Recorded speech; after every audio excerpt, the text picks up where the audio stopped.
I just picked up this IBM Model 80 and Commodore Plus 4 just outside Melbourne.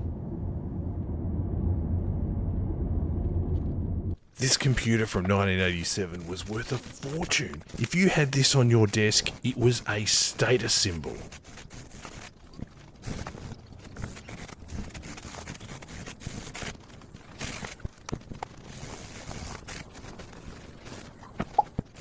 All the cool magazines at the time were featuring articles about how powerful it was. This was literally the ultimate in PC computing from IBM.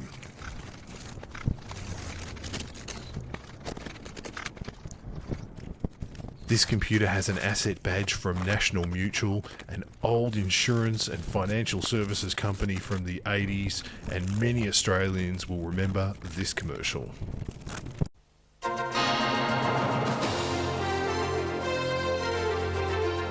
Newsbreak, brought to you by National Mutual.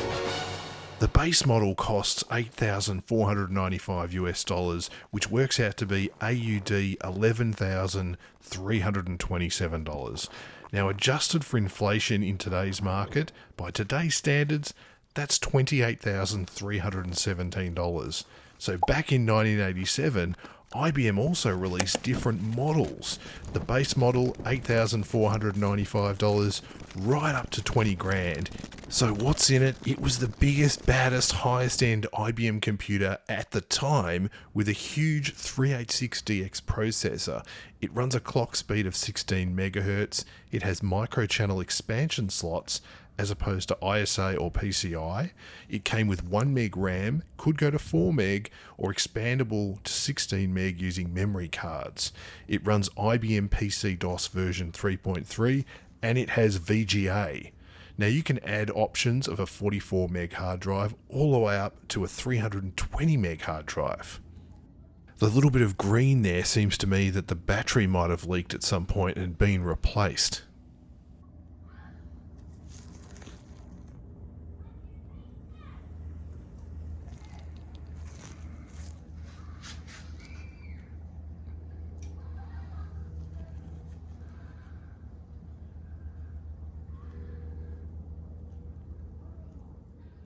There's decades of dust and debris in this case, and we're going to blow it all out with a fan.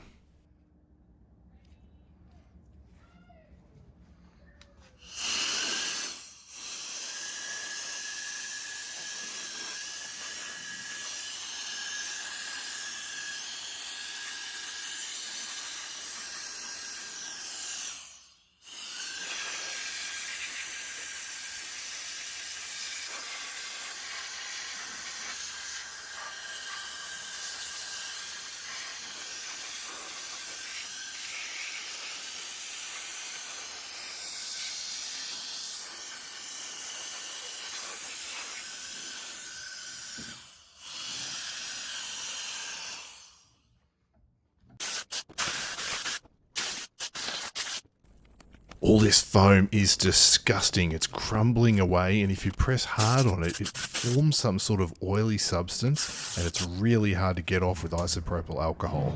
This is just gross.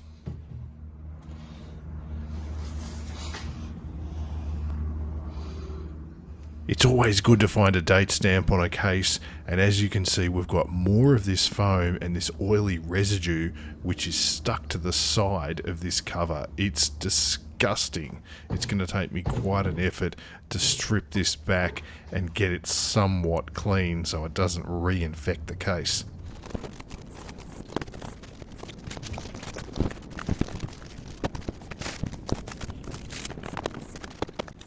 So now we've got the before and after shots, and I'm really happy with how this came out. It looks mint. And we'll give it a little spin around so you can see all the different sides of the case. Really, really happy. I think the key to this was Magic Eraser. Just isopropyl wasn't enough, and I think that's because of the steel case.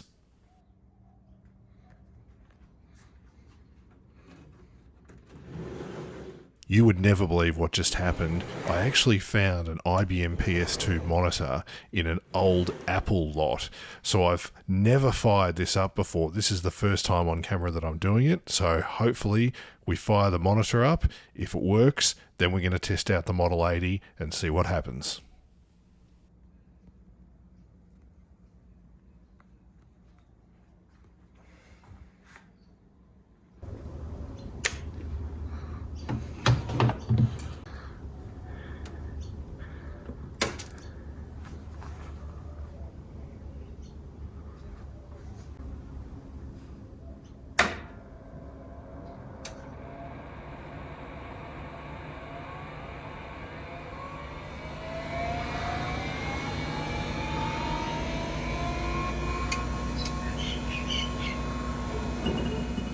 These error messages are okay. 301 is for a keyboard and 162 and 163 are for the battery. Let's leave it there. I need to get a keyboard and a battery, so we'll go straight into the Commodore Plus 4.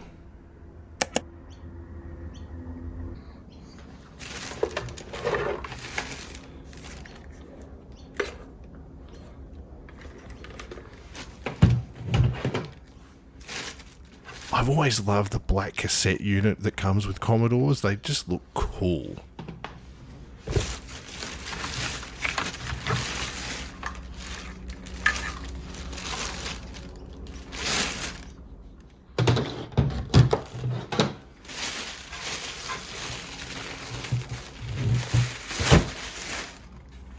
And of course, the black component of the Plus 4 and the little iconic up-down arrows. They're fantastic. I love them.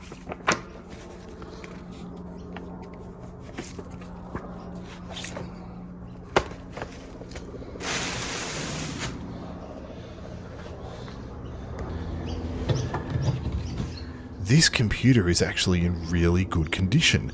It's not too grimy. Yes, there's a little bit of dust, but you'd expect that for something that is so old. So I'm really happy with this. I just hope that it turns on.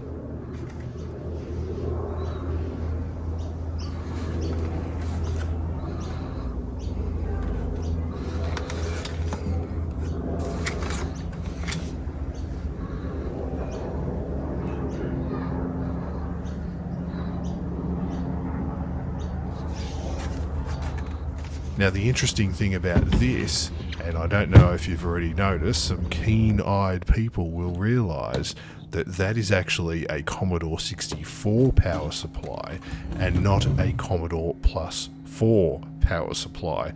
I actually didn't pick it up when I was just opening the bag, and then I realised, and I was like, oh no, I need a Plus 4 power supply. Lucky I have one on hand to test it out.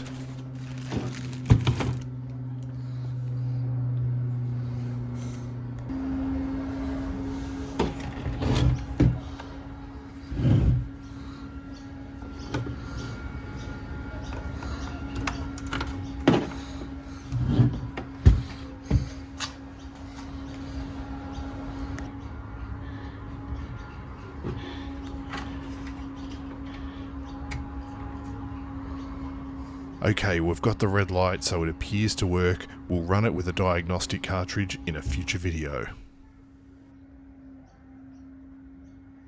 So now we're back in the studio, and I'm really excited about this IBM find. I can't believe I've got a tower. Most of my other computers are desktops, so this is the first time I've got a tower. I can't believe this is actually made in the USA, and some people may not know this, but a lot of the IBMs were actually made in Wangaratta, a country town in Victoria. So it's quite rare for me to find a US made IBM, believe it or not. I'm also happy with the Plus 4 find. We're going to get a diagnostic cartridge and fire it up with a monitor. We'll see if it works. I think it should, given the red light and given the condition of it, but we'll see. As for the IBM, we'll get a battery, we'll get that keyboard. I'm actually, you won't believe this, but I couldn't find the PS2 adapter, so I'm going to go and hit up the owner. He actually has the original keyboard that came with it, so really excited to get that off him and test it out and see if it boots and what's on it. Who knows? It's going to be very interesting indeed. Now, over the next 2 weeks, I've got some amazing videos coming out. This is mind-blowing stuff. I've managed to get 2 huge hauls, probably the largest ones that I've ever had, and certainly larger than most of the stuff that I hear being collected in this country. These are massive hauls. I'll be able to document them and take you through them with me. I'm really excited about it. A lot of time and effort's gone into these videos. I really hope you enjoy them as much as I have producing them. Now, speaking of which, hit that notification bell so you're notified when these 2 videos dropped. You don't want to miss them. You really don't want to miss this. They're absolute gold. Anyway, if you're not a subscriber, please consider subscribing. It's one of the little ways you guys can help out a small growing channel like mine. If you enjoy what I do each week, if you think it adds value, if it makes you happy, if you're another vintage collector like me and appreciate this stuff, please consider sharing the video or even liking the video. Every little bit helps get the word out there. I'll see you on the next one.